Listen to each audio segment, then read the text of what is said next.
नमस्कार, मैं हूं आपके साथ अंकिता पाल और आप सभी का राम राम हरियाणा में स्वागत है। रुक करते हैं खबरों की तरफ। खबर चंडीगढ़ से है, जहां पर बीजेपी के विधायक दल कार्यालय में हवन यज्ञ हुआ है।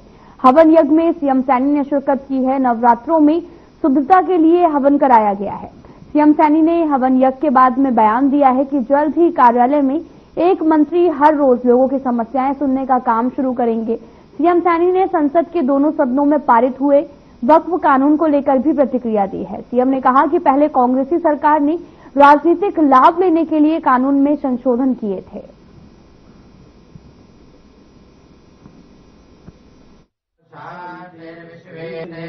यहाँ पर नवरात्रों के अवसर पर पूजा अर्चना करके आज इस विधायक दल कार्यालय को आगे कार्यों के लिए इसमें लोगों के काम हों और इसकी शुद्धि के लिए आज हवन यज्ञ किया है। आज नवरात्रों के अवसर पर मैं इस कार्यालय के उद्घाटन अवसर पर मैं सभी कार्यकर्ताओं को भी, हरियाणा प्रदेश के लोगों को भी बहुत बहुत बधाई देता हूं, शुभकामनाएं देता हूं। नवरात्रों की हरियाणा प्रदेश वासियों को बहुत बहुत बधाई और शुभकामनाएं मैं देता हूं। मां दुर्गा से प्रार्थना भी करता हूं कि हर हरियाणवी, हर प्रदेश के लोगों के उत्तम स्वास्थ्य की मैं मां दुर्गा से कामना भी करता हूं। और आज विधायक दल के इस कार्यालय के उद्घाटन अवसर पर आप सब भी आए हैं। आप सबका भी मैं दिल से धन्यवाद। सीएम साहब, एक व्यवस्था पहले रहती थी, एक व्यवस्था पहले यहाँ रहती थी कि हफ्ते में 2 मंत्री यहाँ बैठा करते थे और कोई भी कार्यकर्ता आते थे, उनकी बात सुनते थे, उनके काम करवाते थे। कोई ऐसी व्यवस्था दोबारा से? सारी व्यवस्थाएं और बीच बीच में बैठते भी थे, क्योंकि लगातार आचार संहिता और बाहर के चुनाव थे और फिर अपना स्थानीय निकाय का चुनाव था। उसके कारण से थोड़ा अस्त व्यस्त हुआ है। आगे ये स्मूथली रहेगा। हरियाणा प्रदेश के लोग कोई भी किसी काम के लिए आता है तो इस विधायक दल कार्यालय पे उसके टाइम तय कर दिए जाएंगे, दिन तय कर दिए जाएंगे।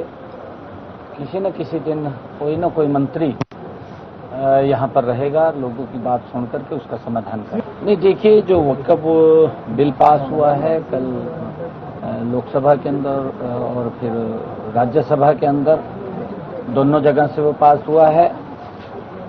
मैं ये मानता हूं इसके ऊपर कांग्रेस ने अपनी राजनीतिक लाभ लेने के लिए उसके अंदर इस प्रकार के अमेंडमेंट किए थे जिसका कि समाज को भी और जिसका वक्फ को भी वो नुकसान होता है। अगर उदाहरण के तौर के ऊपर देखें, अभी एक वक्फ का विषय हमारे यहाँ पर भी आया। 1967 में वो पंचायत श्यामलात दे थी और धीरे धीरे करके 1990 में उसका नोटिफिकेशन हो जाता है, वक्फ के नाम चली जाती है। विषय क्योंकि असमानता का, वक्फ की लैंड है तो वक्फ की रहनी चाहिए, उसके लिए ये कानून आया है। मुख्यमंत्री जी, और किसी को इस प्रकार का जो राजनीतिक कांग्रेस के लोग कर रहे हैं, भड़काने का काम कर रहे हैं, इससे वक्फ की भूमि सुरक्षित भी होगी। और अभिनेता और निर्देशक मनोज कुमार के निधन पर सीएम सैनी ने शोक व्यक्त किया है। उन्होंने सोशल मीडिया पर लिखा कि महान फिल्म अभिनेता एवं निर्देशक, पद्मश्री और दादा साहेब फाल्के पुरस्कार से सम्मानित अभिनेता मनोज कुमार के निधन का समाचार अत्यंत दुखद है। आपको सीएम सैनी का ट्वीट दिखा रहे हैं, जिन्होंने शोक व्यक्त किया है और विनम्र श्रद्धांजलि भी अर्पित की है।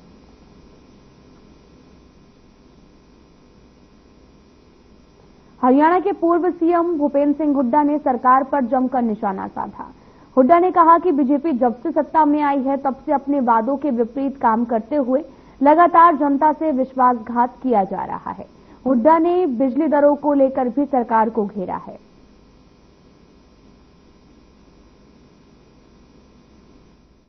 पेश किया, ये कहा हम कर्मुक्त बजट पेश कर रहे हैं, लोगों पर कोई बोझ नहीं डाल रहे। लेकिन बजट पास होते ही जो इन्होंने वायदा किया था उसकी वायदा खिलाफी कर रहे हैं। बजट पास होते ही कहीं बिजली की रेट बता रहे हैं, बढ़ा रहे हैं, कहीं ये जो है अपना टोल पे एकदम 5 से 15 रुपए मतलब बोझ डाल दिया लोगों पे। बिजली से कम 5,000 करोड़ से ज्यादा बोझ पड़ेगा हरियाणा के लोगों पर।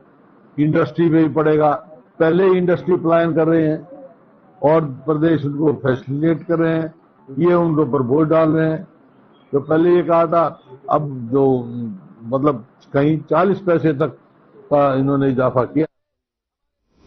बहादुरगढ़ के आपको बताते चले कि मंढौडी गांव में हत्या का सनसनीखेज मामला सामने आया है।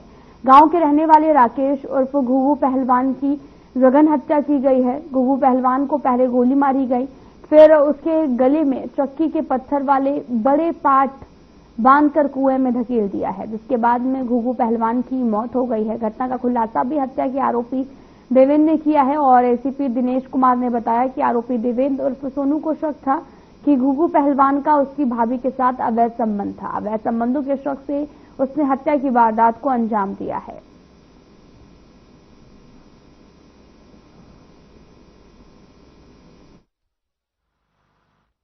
हाँ, ये जो मृतक है राजेश सन ऑफ काशीराम, इसकी पत्नी जो 29 तारीख को था चौक की मांडोटी में आकर इसने एक शिकायत दी है। तो इसने बतलाया कि मेरे घर वाला 27 तारीख से लापता है और 2 दिन तक हम अपने तौर पर उसकी तलाश करते रहे, जो नहीं मिला। तो आज हमने आके थाने में हमने कंप्लेंट दी है और इन्होंने एक नाम भी बताया था कि हमें इसके ऊपर थोड़ा जो शक है। उसकी वाइफ ने बताया है देवेंद्र सन ऑफ मेहताब।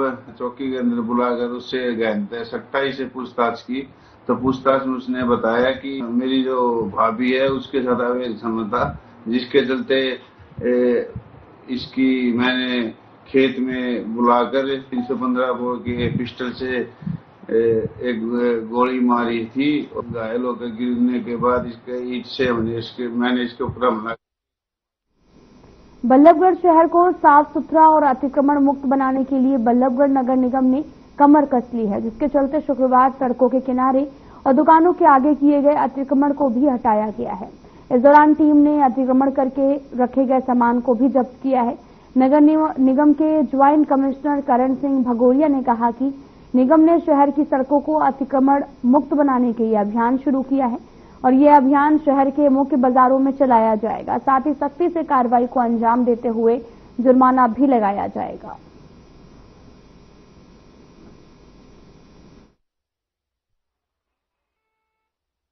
इस मुहिम को चलाने का हमारा पहला मकसद ये था कि शहर को अतिक्रमण मुक्त बनाए, हमारा जो ट्रैफिक का फ्लो है प्रॉपर फ्लो हो। इसके लिए हमने अतिक्रमण हटाओ अभियान चलाया है, जिसके तहत हमने सबसे पहले चरण में अंबेडकर चौक से लेकर बस स्टैंड तक जितनी भी एनक्रोचमेंट थी उसको हमने क्लियर किया। हमारा सेकंड चरण होगा जो भी हमारा मेन बाजार है बल्लभगढ़ का, उसको क्लियर करना। इसके लिए हमने लोगों से बात की है कि वह अपने दुकान के या घर के सामने जिस भी प्रकार का अतिक्रमण है उसे हटा ले। यदि वह नहीं हटाते हैं तो निगम की तरफ से ठोस कार्रवाई की जाएगी। वह साथ ही साथ फाइन भी इनके ऊपर इम्पोज किया जाएगा। हमारा जो मेन लक्ष्य यह है कि बल्लभगढ़ जो कि काफी अतिक्रमण से परेशान था, यहाँ के लोग थे जो काफी परेशान थे, उनको राहत प्रदान करना।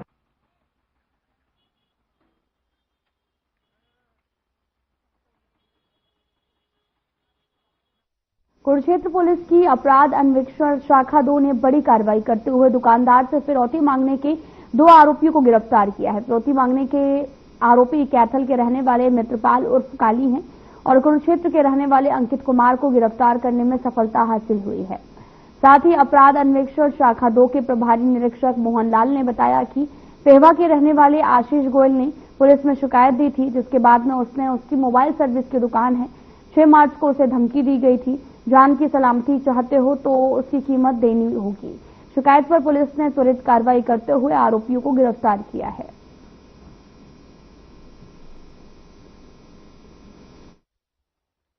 हमें काफ़ी दिनों से एक सूचना मिली थी और लगातार मिल ही रही थी कि जेल में जो लोग बैठे हैं, कैदी हैं और जो हवालाती हैं, वो फ्रिक्वेंटली फ़ोन यूज़ कर रहे हैं।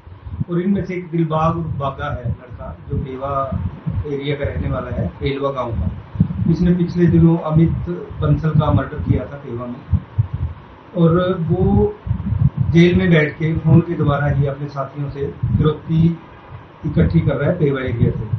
इसके दो साथी थे, अंकित और मित्रपाल। अंकित मित्रपाल उस काली है जो जाजनपुर गांव का रहने वाला है, जो जिसके खिलाफ काफी मुकदमे दर्ज हैं। पहले भी मारपीट के 307 के मुकदमे हैं और इसको उम्र कैद की सजा हो रखी है।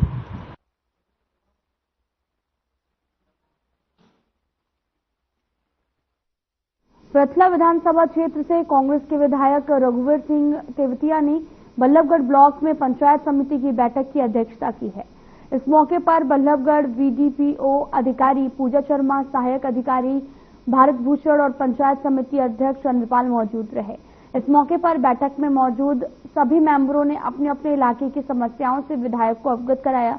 वहीं जानकारी देते हुए पृथला से कांग्रेस के विधायक रघुवीर सिंह तेवतिया ने बताया कि कोलम पूरा ही नहीं हुआ था, इसके चलते बैठक पूरी नहीं हो पाई। हालांकि जितने भी मेंबर बैठक में पहुंचे थे उन्होंने अपनी अपनी समस्या रखी, जिन समस्याओं से अधिकारियों को अवगत करा दिया गया है और जल्द ही उनकी समस्याओं का समाधान किया जाएगा।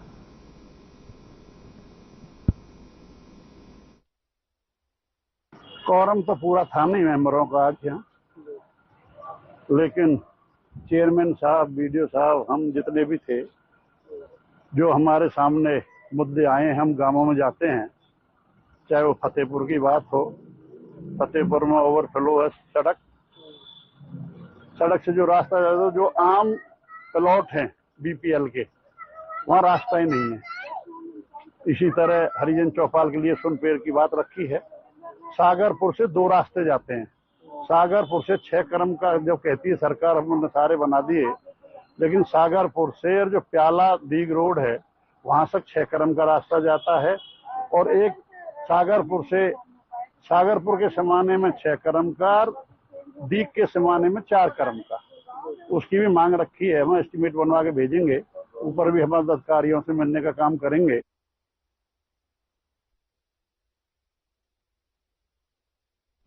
हरियाणा विद्यालय शिक्षा बोर्ड के अध्यक्ष डॉक्टर पवन कुमार ने मार्किंग सेंटर का भी औचक निरीक्षण किया है। साथ ही मार्किंग कर रहे अध्यापकों, प्राध्यापकों को भी दिशा निर्देश दिए गए हैं। साथ ही हरियाणा विद्यालय शिक्षा बोर्ड की सेकेंडरी और साथ ही सीनियर सेकेंडरी परीक्षा की उत्तर पुस्तिकाओं का भी मूल्यांकन शुरू हो गया है। चेयरमैन डॉक्टर पवन कुमार ने बताया कि शिक्षा बोर्ड की तरफ से सभी 22 जिलों में अंकन कार्य जो है वो करवाया जा रहा। प्रदेश भर में सेकेंडरी की परीक्षा के लिए 78 मूल्यांकन केंद्र बनाए गए हैं। लगभग 7030 अध्यापक मूल्यांकन कार्य के लिए नियुक्त किए गए हैं। साथ ही सेकेंडरी की उत्तर पुस्तिका के मूल्यांकन का कार्य 22 अप्रैल तक करवाया जाएगा।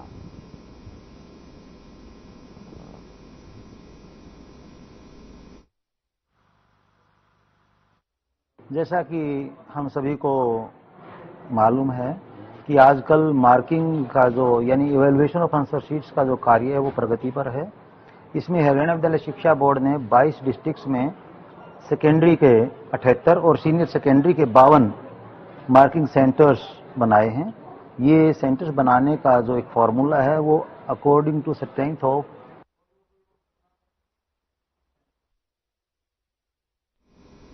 फरीदाबाद के एनआईटी विधानसभा के 60 फीट रोड पर स्थित निजी school senior Shri Ram model high school के सामने अभिभावकों की तरफ से जोरदार हंगामा किया गया है।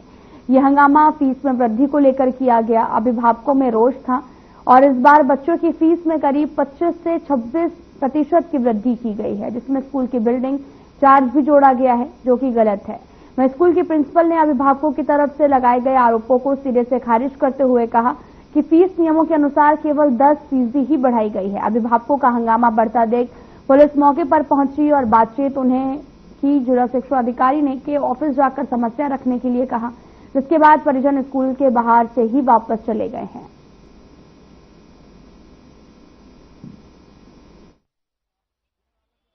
हम स्कूल से हम एक छोटा सा सवाल पूछ रहे हैं सर, जो हिसाब से आपने से 25 से 30% फीस बढ़ाई है, सिर्फ वो किस हिसाब से बढ़ाई है, क्योंकि हर साल 10% बढ़ती है, तो हम कोई भी जवाब नहीं मांगते। हमें पता है कि चल ठीक है, बोला है कि आपको यहाँ पढ़ाना है पढ़ा लो, नहीं तो अपने बच्चों की टीसी काट के यहाँ से आप जा सकते हैं। ये सीनियर श्री राम स्कूल है, 60 फुट रोड, जवाहर कॉलोनी में। और इस स्कूल में अभी काफी शांतिपूर्ण तरीके से प्रदर्शन किया जा रहा था। और इनमें से वो पेरेंट्स थे जिन पेरेंट्स की फीस हमने माफ की हुई थी, प्लस माफ करने के अलावा डिफॉल्टर्स थे, लॉन्ग डिफॉल्टर्स थे। वो सिर्फ पब्लिसिटी चाहते थे और पब्लिसिटी उनको मिल गई, वो हमें दबाना चाहते थे। लेकिन आप लोगों का ये है कि जनरल रूल जो है पूरे सोसाइटी का, जिन सब स्कूल्स का जो जनरल रूल है 10%, वही 10% हमने भी बढ़ाई। ये उनकी गलत सोच है, गलत बात है। उनकी सुविधा पे स्कूल की किताबें हर जगह उपलब्ध हैं। ये उन्होंने खुद ही हमसे कहा था कि हम बहुत दूर रहते हैं, तो हमें ऐसी सुविधा प्रदान करो कि दे दे। वैसे हम लोगों का ऐसा नहीं है, वो कहीं से भी खरीद सकते। बिल्डिंग चार्ज के नाम पे पहली बात तो हम कोई बिल्डिंग चार्ज लेते ही नहीं है, एक। और दूसरा, पिछले 5 सालों से जो चार्ज था वो आज भी वही है, तो कुछ घबराने वाली बात तो है ही नहीं। हमें चौकी में सूचना मिली थी कि श्री राम स्कूल में कुछ पेरेंट्स आए हुए हैं और कुछ अपनी मांगों को लेकर यहाँ पर खड़े हुए हैं। तो हम मौके पर आए, उनसे बात की, भाई तो आपकी क्या समस्या। उन्होंने बताया कि स्कूलों की एनुअल चार्ज वगैरह बढ़े हुए हैं, बच्चों की स्कूल की फीस एक दुकान से मिलती है हमें। तो उनको समझाया गया, उनसे कहा गया कि संबंध में अपना डीओ ऑफिस में जाके अपनी मांग रखें और उच्च अधिकारियों को अवगत कराएं। जो वहाँ से एसओपी जारी होगी वो उसको फॉलो कराएं और इस संबंध में डीओ ऑफिस वाले से दरखास्त अपनी दायर करें वहाँ पे, और जो भी अफसर आदेश करेंगे, एजुकेशन विभाग जो भी करेगा उसकी कार्रवाई की जाएगी।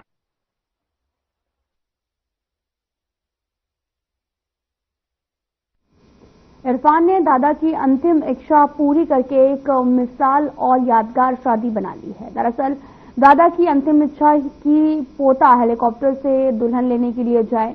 पोता ने दादा की अंतिम इच्छा पूरी करते हुए दुल्हन लेने बड़खल दशहरा मैदान से उड़ान भरकर मेवात पिनगुआ के लिए रवाना हुआ। दरअसल अचानक से फरीदाबाद के दशहरा मैदान में एक हेलीकॉप्टर के लैंड करने के बाद में लोग हैरान हो गए। आखिर ये हेलीकॉप्टर यहाँ क्या कर रहा है, जिसके बाद लोग मौके पर पहुंचे तो उन्हें पता चला कि एक युवक अपनी दुल्हन को लेने के लिए हेलीकॉप्टर से जा रहा है।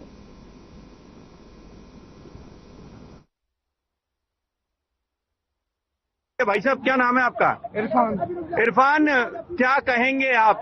और हेलीकॉप्टर में आज बारात जा रही है, ये अनोखा विवाह पहले भी हमने कई बार देखा, लेकिन आज फरीदाबाद में देखने को मिल रहा है, क्या कहेंगे? हमारे दादा कह के गए थे, बेटे तू हेलीकॉप्टर में चाहिए, काम नहीं। अच्छा, तो दादा अभी आपके साथ मौजूद है? नहीं है, नहीं है, इंतकाल हो गया है उनका। ये कब कह के गए थे, कितना समय हो गया है? हो गए 3-4 साल हो गए। कहाँ से डॉक्टर कर रहे हैं? हेलीकॉप्टर में बारात जा रही है, बहुत खुशी हो रही है, बहुत खुशी हो रही है। ये इनके दोस्त यार भी मौजूद हैं। भाई क्या कहेंगे? कहाँ जा रही है बारात, कहाँ जा रही है? बिनौआ जा रही है। पलवल से ये बारात आई है? नहीं, ये बड़खल से आई है। पलवल से हैं आप लोग? चलिए ठीक है। कितने लोग जाएंगे हेलीकॉप्टर में? लोग तो बहुत सारे हैं। 5 लोग जाएंगे। और ये पिनौआ जा रहे हैं? हाँ जी, हाँ जी। अच्छा अच्छा।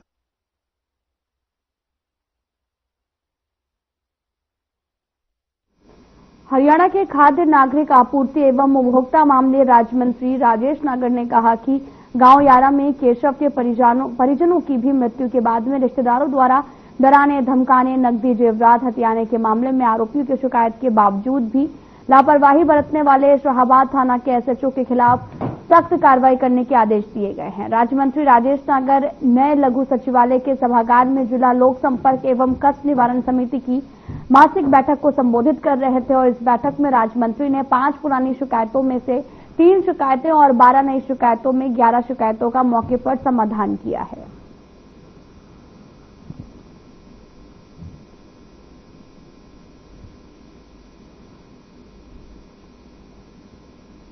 एसडीएम डॉक्टर नैन ने शुक्रवार को अनाज मंडी में पहुंचकर सरसों की खरीद का जायजा लिया है, जहां उन्होंने अधिकारियों को आवश्यक निर्देश देते हुए कहा कि सरकारी आदेशों की पालना पूर्णतः सुनिश्चित करें। सरसों की खरीद व्यवस्था को लेकर एसडीएम डॉक्टर अचवीर नैन ने अनाज मंडी में आढ़तियों और किसानों के साथ में बातचीत करके सरसों खरीद की बारीकी से जानकारी ली है। साथ ही एसडीएम ने किसानों एवं आढ़तियों की समस्याओं से संबंधित अधिकारियों को भी समाधान के संबंध में तुरंत निर्देश दिए कि मंडी में फसल बिक्री में कोई समस्या आड़े नहीं आनी चाहिए।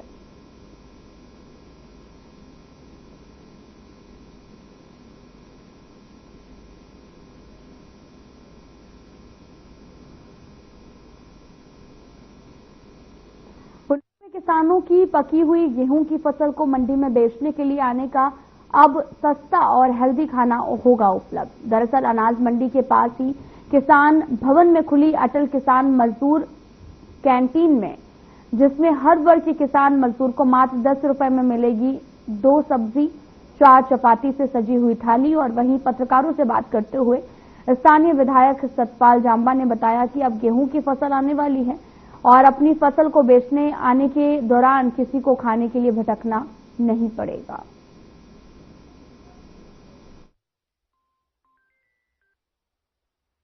है कि लोगों को बड़ा हेल्दी खाना खिलाना और एक नॉमिनेटेड प्राइस में, नॉमिनल सा प्राइस है 10 रुपये मात्र एक प्लेट है, ताकि आजकल आपको सीजन शुरू हो चुका है, हमारे किसान भाई भी मंडी में पहुंचेंगे, जो आसपास के गरीब लोग हैं उनके लिए एक अच्छा हेल्दी फूड मिलेगा और मात्र 10 रुपये।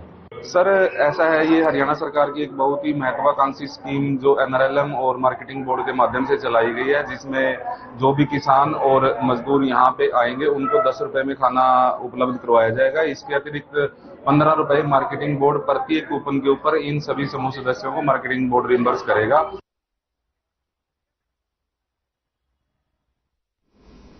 नारनौल शहर में जींद रोड पर पेट्रोल पंप के पास में बस की टक्कर लगने से एक युवक की मौत होने का मामला सामने आया। पुलिस द्वारा दी गई जानकारी के अनुसार मृतक युवक नारनौल के वार्ड 1 का निवासी था, जिसकी उम्र लगभग 19 साल बताई जा रही है। मृतक युवक अविवाहित था और नारनौल शहर में स्थित RO वाटर प्लांट की पीने का पानी सप्लाई करने वाली गाड़ी पर काम करता था। नारनौल थाना प्रभारी बलवान सिंह ने भी कहा कि हमें कंट्रोल रूम से सूचना मिली थी कि एक एक्सीडेंट हुआ है।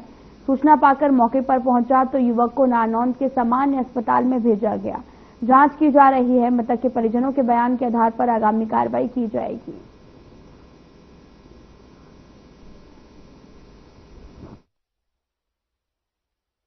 सुबह कंट्रोल रूम से टेलीफोन प्राप्त हुआ था, एक एक्सीडेंट हो गया और सूचना पाकर मैं मौके पर आया। इंजर्ड को इलाज के लिए भेज दिया गया अस्पताल।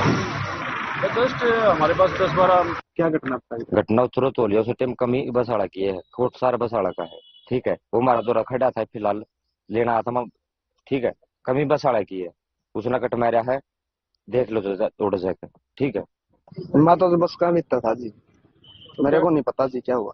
मैं तो बस के पास भीतर बैठा था, जो बस घनी स्पीड में थी, ये भाई और बाहर थे जी। बस बिड़ी में तो बिड़ते साथ उतरी बाजी आया ये भाई और मैं। तो क्या कुछ देखा फिर आपने? मैंने जी ये देखा जी, बस उतरते बस के बाद जो संभाला नहीं भाई उस टाइम जी। मैं खड़ा था जी, मेरा भाई आया था जी मेरे पीछे लेना, और तो लेकर ना डाण लग गया नहीं जी, साइड में हो गया था जी, वो पूरी साइड में था वो, तो निन्ना तो बस आ पूरी बात जोड़ी, मेरा भाई ठा दिया जी बस साढ़े ने जीते जी, दरड़ दिया जी जीते साइड में। तो बस ने इसको टक्कर मार दी। ओली स्कूल के पास जींद फांसी रोड की बात है, ये न्यू ऑटो मार्केट की। उसका दीपक नाम है। और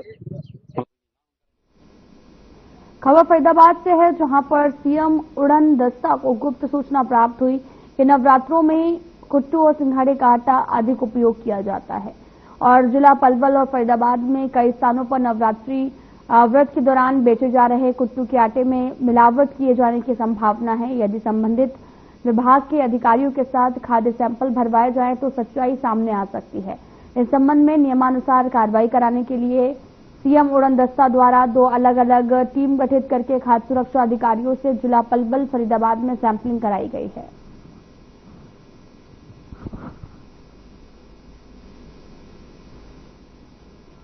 आपको बताते चलें कि नवरात्रि में लोगों की सेहत के साथ खिलवाड़ करने का मामला सामने आया। दरअसल लगातार सीएम फ्लाइंग टीम ने एक टीम का गठन किया है, जिसकी कार्रवाई लगातार जारी है, जो कि दुकानों पर पहुंच रहे हैं और कुट्टू सिंघाड़े आटे के सैंपल भी ले रहे हैं, ताकि लोगों के सेहत के साथ कोई भी खिलवाड़ ना किया जाए।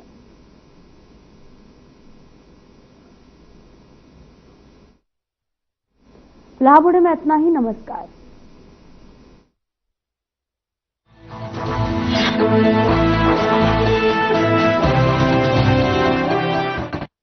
क्या